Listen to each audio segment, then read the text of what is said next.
पैसों की लालच में इंसान इस प्रकार से अंधा हो जाता है कि वो किसी भी हद तक कदम उठाने को मजबूर हो जाता है और मात्र उसकी एक छोटी सी गलती की वजह से न जाने कितने लोगों की ज़िंदगियां तबाह हो जाती है। आज की भी कहानी में सेम कुछ ऐसी होता है, जिसकी वजह से ना सिर्फ एक व्यक्ति की मौत हो जाती है बल्कि उसके बाद कई लोग सलाखों के पीछे भी पहुंच जाते हैं। नमस्कार, आदाब, मैं हसमुद्दीन और आप देख रहे हैं सफ़र क्राइम तक। आज की जो सच्ची घटना मैं आपको सुनाने वाला हूं, ये घटना है उत्तराखंड प्रदेश की।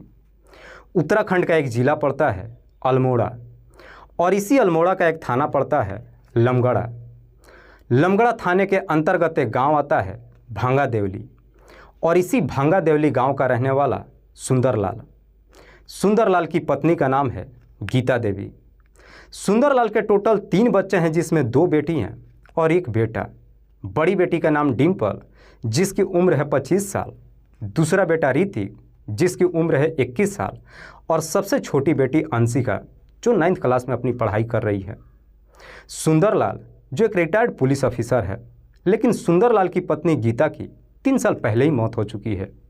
बात कर रहा हूँ मैं 29 दिसंबर 2023 की रात्रि के वक्त। सुंदरलाल अपने तीनों बच्चों के साथ बैठ करके एक साथ ही खाना खाता है, पर जैसे ही थोड़ी देर का समय गुजरता है, उसके घर के अंदर से जोर जोर से चीखने और चिल्लाने की आवाज़ शुरू हो जाती है।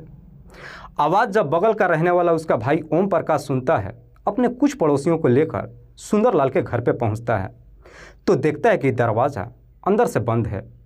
पड़ोसी वहां पे खड़े होकर कई बार आवाज़ लगाते हैं, लेकिन बावजूद इसके अंदर से कोई दरवाज़ा नहीं खुलता है। इसीलिए पड़ोसी मिलकर उस दरवाजे को तोड़ देते हैं। लेकिन दरवाज़ा तोड़कर पड़ोसी जब घर के अंदर एंट्री करते हैं तो घर के अंदर का नज़ारा देख हर किसी का होश उड़ जाता है। दरअसल घर के अंदर ही सुंदरलाल का डेड बॉडी पड़ा हुआ था और बगल में ही उसके तीनों बच्चों के अलावा एक और भी व्यक्ति खड़ा था, जिसे पड़ोसियों ने आज से पहले ना तो कभी देखा था और ना ही उसे कोई पहचानता था। लेकिन सुंदरलाल के बच्चों के चेहरे पर अपने पिता की मौत का कोई गम नहीं था। उन्हें देख करके पड़ोसियों को लगता है कि सुंदरलाल की हत्या किसी और ने नहीं बल्कि सुंदरलाल के बच्चों ने ही किया है, क्योंकि वहाँ से वो सब के सब भागने की कोशिश कर रहे थे। पर इससे पहले कि सब के सब वहाँ से भाग पाते, पड़ोसी उन चारों को पकड़कर एक कमरे के अंदर बंद कर देते हैं और साथ ही इस बात की जानकारी नज़दीकी थाने में दे देते हैं। इधर पुलिस को जैसे ही सूचना मिलती है, पुलिस अपने टीम के साथ घटनास्थल पर पहुंचती है और सबसे पहले सुंदरलाल की डेड बॉडी को चेक करती है तो मालूम चलता है कि सुंदरलाल के शरीर पे कई जगहों पे चोट और घाव के निशान था, जिसे देख करके साफ अंदाजा लगाया जा रहा था किसी लाठी और डंडे से सुंदरलाल की पीट करके हत्या की गई है। उसके मुंह में कपड़ा भी ठूसा गया था।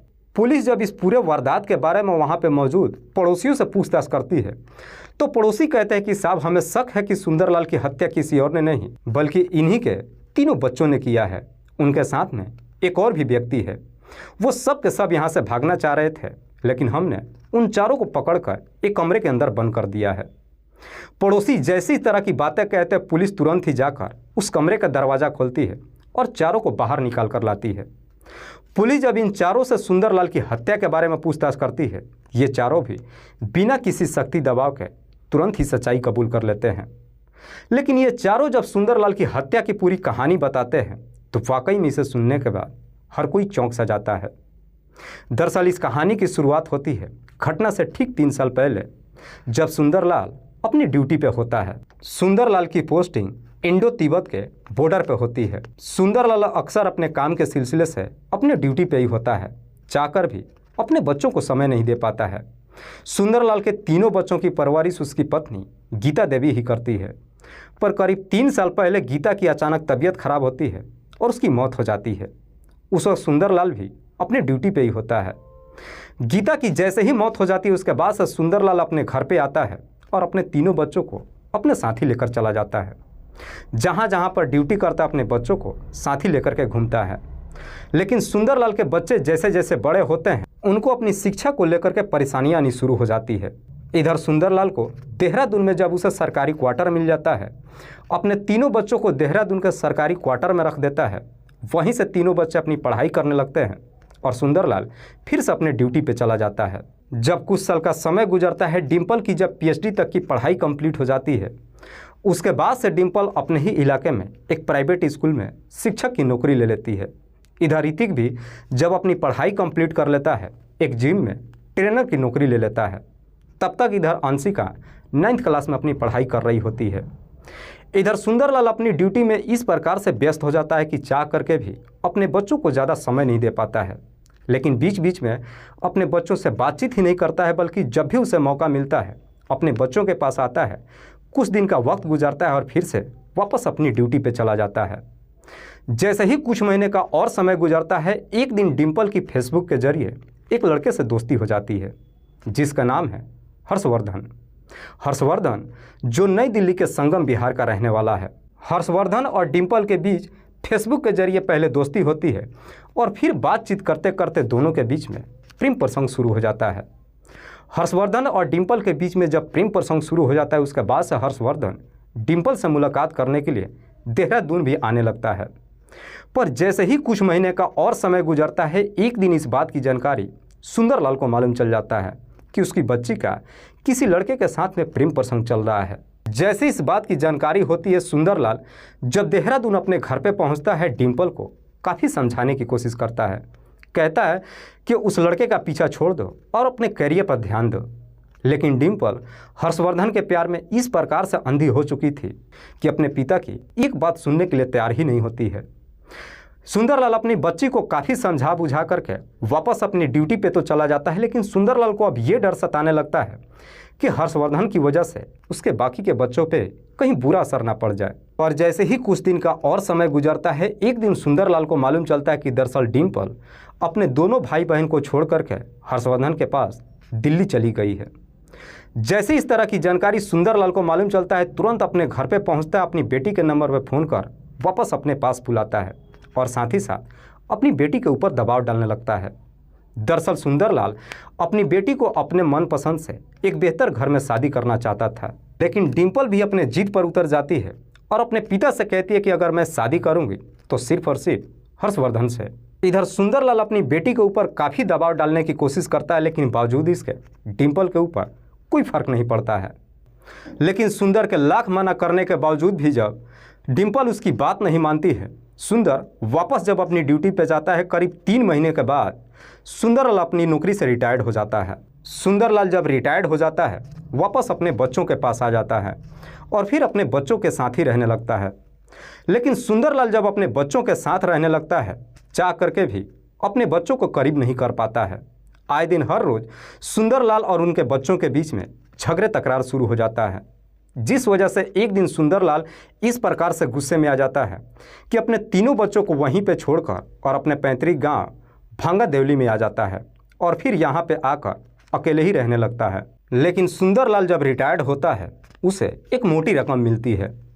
जैसे ही सुंदरलाल को मोटी रकम मिल जाती है, उसके बाद से सुंदरलाल के तीनों बच्चे अपने पापा से पैसे मांगते हैं। लेकिन पैसे की जब डिमांड करते हैं, सुंदरलाल अपने बच्चों को एक फूटी कौड़ी देने को तैयार नहीं होता है। कहता है कि जैसे मैं चाहता हूं, अगर मेरे बताए हुए रास्ते पे तुम लोग नहीं चलोगे, मैं तुम्हें 1 रुपये नहीं दूंगा। जब पैसे देने से इनकार करता है, सुंदरलाल के तीनों बच्चे अपने पिता से काफ़ी नफरत कर लेते हैं। सबसे ज़्यादा तकलीफ सुंदरलाल की सबसे छोटी बेटी अंशिका को होती है। अंशिका सोचती है कि पिता के रहते हुए अपने भाई और बहन से वो पैसा कैसे मांगे। डिम्पल भी अपने पिता से इस प्रकार से परेशान हो जाती है कि एक दिन ये सारी बातें अपने प्रेमी हर्षवर्धन को बताती है और उसे देहरादून अपने घर पे बुलाती है। हर्षवर्धन जब देहरादून में पहुंचता है, डिम्पल और उसके भाई बहन हर्षवर्धन से कहते हैं कि पिता के पास जो भी मोटी रकम मिली है, हमें डर है कि कहीं वो सारा पैसा और अपनी प्रॉपर्टी अपने भाई को ना दे दे। साथ ही साथ डिम्पल अपने प्रेमी से यह भी कहती है कि मुझे शक है कि शायद पिता का गांव में किसी महिला के साथ में अवैध संबंध चल रहा है। जैसी इस तरह की बातें कहती है, हर्षवर्धन उससे कहता है कि तुम मुझसे क्या चाहती हो। डिम्पल अपने प्रेमी से कहती है कि मैं चाहती हूँ कि हम सब के सब पापा के पास चलते हैं और उन्हें कैसे भी मनाकर पैसे ले लेते हैं। डिम्पल जब अपने प्रेमी को अपने साथ ले जाने की बात कहती है, हर्षवर्धन भी उनके साथ जाने के लिए तैयार हो जाता है। दरअसल हर्षवर्धन भी पैसों की लालच में आ जाता है। हर्षवर्धन भी चाहता था कि कैसे भी करके एक बार डिम्पल से उसकी शादी हो जाए, उसके बाद से वो खुद भी मालामाल हो जाएगा। यही सब सोच विचार करने के बाद 28 दिसंबर 2023 को शाम के वक्त चारों अपने पापा के पास पहुंचते हैं। रात्रि के वक्त सब के सब एक साथ ही खाना खाते हैं। खाना खाने के बाद सब के सब सो जाते हैं। अगले दिन भी बेहतर तरीके से समय गुजरता है, लेकिन शाम के वक्त डिम्पल जब खाना बनाती है और सब के सब एक साथ ही खाना खाने के लिए बैठते हैं, उस वक्त सुंदरलाल काफ़ी नशे में होता है। खाना खाने के दौरान ही सुंदरलाल के सारे बच्चे उससे पैसों का डिमांड करते हैं, लेकिन सुंदरलाल उन्हें 1 रुपया देने के लिए तैयार ही नहीं होता है। जब अपनी तमाम कोशिश कर लेते हैं, सुंदरलाल जब पैसे देने के लिए तैयार नहीं होता है, ये चारों मिलकर सुंदरलाल को पीटना शुरू कर देते हैं। पर जैसे ही सुंदरलाल को पीटना शुरू करते हैं, सुंदरलाल जोर जोर से चीखना चिल्लाना शुरू कर देता है। उसकी चीख पुकार सुनकर बगल में रहने वाला उसका भाई ओम प्रकाश कुछ पड़ोसियों को लेकर उसके घर पे पहुंच जाता है, लेकिन ये सब के सब मिलकर के घर का दरवाज़ा अंदर से लॉक कर दिए थे। ओम प्रकाश जब अपने पड़ोसियों के साथ दरवाजे पे पहुंचता है, दरवाज़ा खुलवाने की बात कहता है, लेकिन तभी इधर हर्षवर्धन अंदर से एक सरिया उठा कर लाता है। उसमें कपड़े लपेट कर पड़ोसियों को धमकी देते हुए कहता है कि मेरे हाथ में हथियार है, यहाँ से चले जाओ वरना मैं गोली चला दूंगा। गोली चलाने की जब धमकी देता है, पड़ोसी डर के मारे वहाँ से भाग जाते हैं।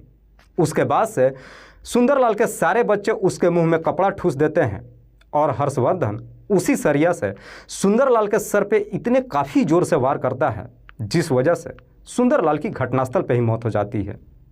सुंदरलाल की जैसे ही मौत हो जाती है, चीख पुकार जब शांत हो जाता है, ये सब के सब वहाँ से भागने की कोशिश करते हैं, लेकिन इससे पहले कि सब वहाँ से भाग पाते, ओम प्रकाश फिर से कुछ अपने पड़ोसियों को लेकर वहाँ पे पहुँच जाता है और दरवाज़ा तोड़कर घर के अंदर एंट्री कर लेता है। जैसे इस तरह का नज़ारा देखते हैं, सबको शक हो जाता है कि सुंदरलाल की हत्या उसके बच्चों ने ही किया है। इसीलिए सुंदरलाल के तीनों बच्चे और हर्षवर्धन इन चारों को पकड़ करके एक कमरे के अंदर बंद कर देते हैं। वाकई में चारों जब अपनी पूरी कहानी पुलिस को बताते हैं, पुलिस इन चारों के ही तहरीर पे अपने कस्टडी में लेकर अगले दिन जिला अदालत में पेश करती है, जहां से 3 को जेल में भेज दिया जाता है और अंशिका को बाल सुधार गृह में भेज दिया जाता है। दोस्तों, इस पूरी घटना के बारे में आप क्या सोचते हैं? आप अपनी राय हमें कमेंट बॉक्स में ज़रूर दीजिएगा। जाते जाते मैं आपको बता दूं कि कुछ मेरे व्यूवर्स हैं जो रोज़ाना मेरे इस वीडियो को देखते ही नहीं हैं, बल्कि अपना कीमती समय निकाल कर मुझे अपना प्यार भी देते हैं, जिनमें से एक का नाम है चंद्रसेन जो उत्तराखंड प्रदेश के रहने वाले हैं। दूसरे मेरे व्यूवर है इरफान खान जो गुना मध्य प्रदेश के रहने वाले हैं। तीसरे मेरे व्यूवर हैं चंद्रमोहन राजवाड़े जो जिला सूरजपुर छत्तीसगढ़ के रहने वाले हैं। चौथे मेरे व्यूवर हैं मुकेश कुमार रजक जो नई दिल्ली के रहने वाले हैं। लास्ट मेरे व्यूवर हैं परमजीत पम्मा जो जालंधर पंजाब प्रदेश के रहने वाले हैं। मैं तमाम व्यूअर्स को तहे दिल से शुक्रिया अदा करता हूं। कल फिर मिलते हैं एक और नई सच्ची घटना के साथ। तब तक के लिए जय हिंद, जय भारत।